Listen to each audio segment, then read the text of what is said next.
Hello, this is the Chronosight Weekly Astrology Forecast with the real stars. Let's begin the forecast for the first half of April, from April 1st to 15th, 2026. In April, many significant alignments are concentrated in the latter half.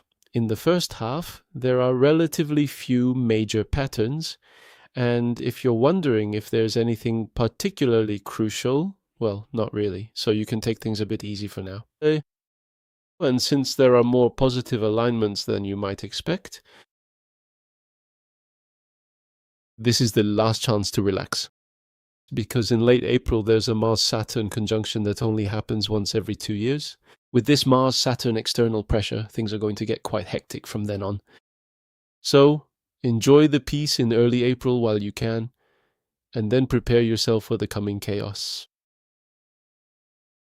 The first alignment we see is Mercury moving into position. Yes. This is where Mercury, positioned in Pisces, forms a harmonious trine with Jupiter in Cancer. Because Mercury was in retrograde motion throughout the month of March, this celestial pattern has repeated itself a few times, but this is the final trine before it moves out of range. This specific alignment will be active from March 30th all the way through until April 7th. During this time, there might be some, how should I put it, empty words of praise, things that were consistently promised for a long time but never materialized, involving vague conversations that were simply beating around the bush without any real results, might finally come to fruition now, leading to the formal signing of contracts or professional deals. Strangely enough, you might find that your competitors or those on the opposing side are suddenly on the exact same page as you, even without any prior agreement. You will likely feel like you are communicating unusually well with others today. And so, it's a rare case where the one in power might depend on the subordinate, but if they're depending on them, are they really the one in power?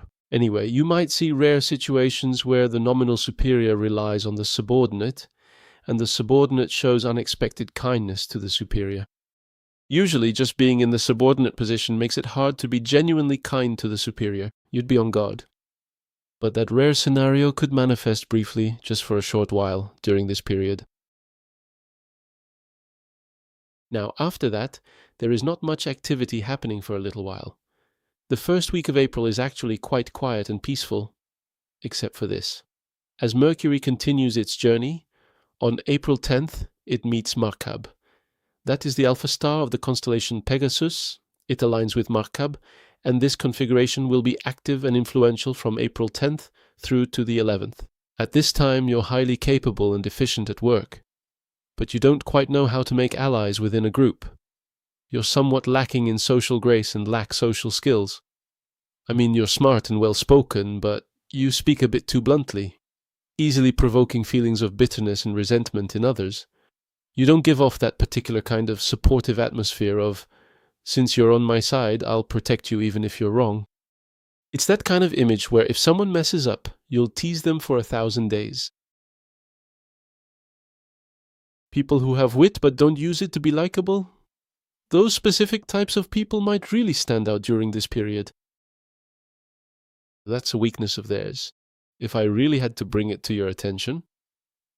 But on the other hand, this is an excellent opportunity to point out what's wrong and address specific issues that clearly need improvement. Now, on the very next day, Venus moves to meet Menkar, the alpha star of Cetus. This is active from the 11th to the 12th. During this time, various things can happen because you can't control the massive negative emotions inside you.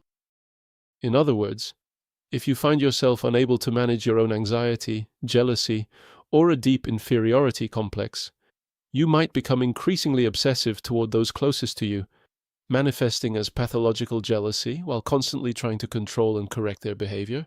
That unpleasant, well, rather than unpleasant, to put it nicely, it's pathetic. And to put it bluntly, it's trashy. That kind of psychology can manifest in your actions. So, I mean, if you are feeling negative emotions deep inside, it is usually best to keep them hidden and not show them to others. But those problematic remarks, unable to contain the emotions burst like a dam and leak out of your mouth, creating things you'll regret later. It can unfold that way.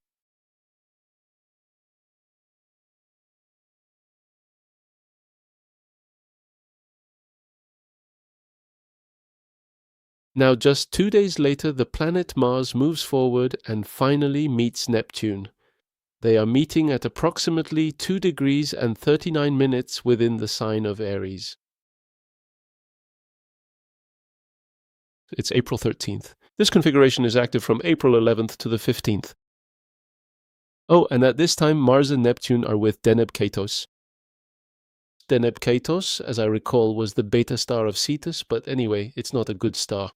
Well, it has some positive aspects, but overall it's a star closer to a malefic. The whole Cetus constellation is like that. Menkar, which Venus met earlier, is also the alpha star of Cetus and a malefic. So Mars is a malefic, Neptune is also a malefic if you think about it, and Deneb Kaitos is a malefic, 3 malefics meeting.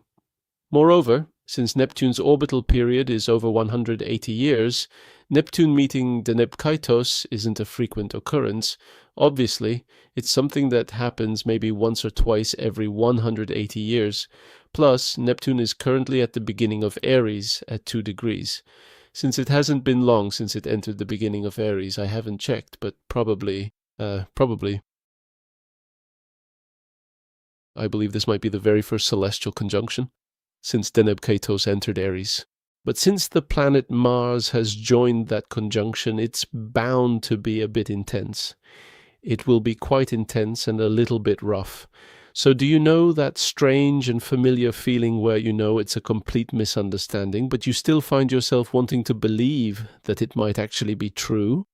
I mean, it's that feeling of wanting to get upset at the slightest touch. So it's like choosing to believe that someone's careless, offhand remarks were a calculated attack intended to put you down. It is a defensive mindset that makes a person very prone to picking fights and engaging in petty behavior. So, on the surface, you're smiling and saying, let's do well, but inside, you're wishing everything would just fall apart, wishing it would all just fail, thinking that would make you feel relieved. In a way, it's a very childish emotion. It's not even hypocrisy or deception, just a bit of a childish sentiment. These specific types of occurrences can appear now, and they're likely to surface at this time. Because Deneb Kaitos is the type of malefic star that attempts to save face and maintain appearances, so it's seen as hypocritical. Even while doing bad things or acting out of self-interest, it wants to appear like a good person on the outside. That hypocritical side is very strong.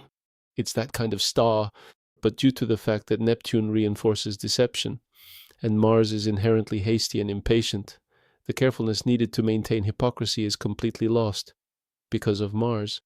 Therefore, you end up in a state where even the bare minimum of patience or endurance to maintain that hypocrisy is completely exhausted. So, trying to be hypocritical is certainly not a particularly flattering look to begin with. But if you want to be hypocritical and completely lack even the basic level of skill or patience for it, just imagine how incredibly unsightly and embarrassing that would appear to everyone, right? That is precisely why I described it as a somewhat immature and childish emotional state. So since it is quite simple to inadvertently slip into that petty, childish mood, those whose Time Lord is Mars or who have specific placements at the very beginning of Aries should probably exercise a significant amount of extra caution and mindfulness during this time. Now and 2 days, it is the same day. The same day. On the 13th, as Venus moves, Venus in Taurus is gaining rulership.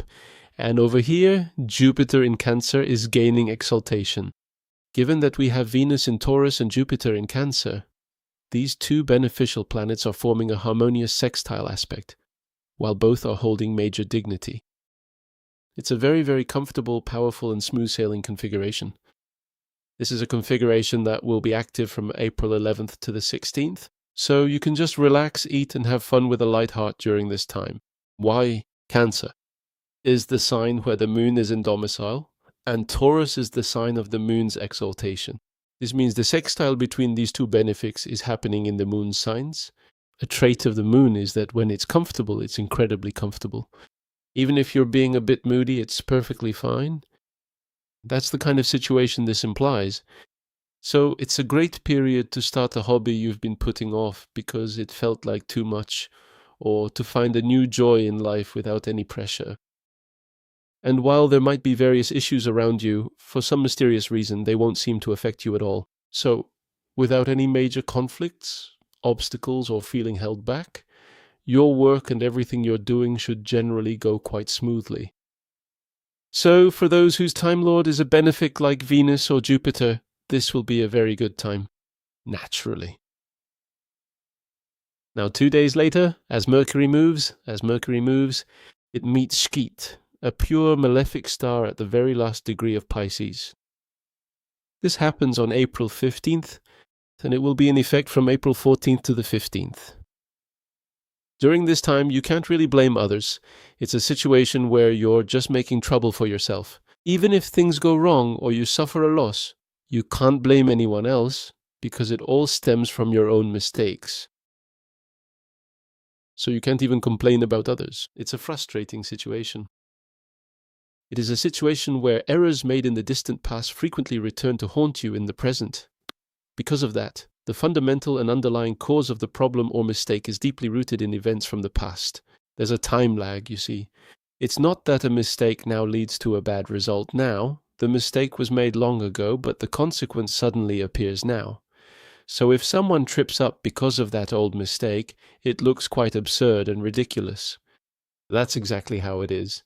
So, when problems arise, there's a time gap between cause and effect, and since you can't blame anyone else, it can be a pitiful sight that makes others feel second-hand embarrassment. For those with Mercury as their Time Lord, you'll be dealing with this until the very last day Mercury leaves Pisces, where it's been stuck for so long due to that tedious retrograde and has lost all its major dignity. But things should improve once it fully moves into Aries. Starting from late April. Well, that's it for the Chronosight weekly horoscope forecast for late April 2026. Thank you.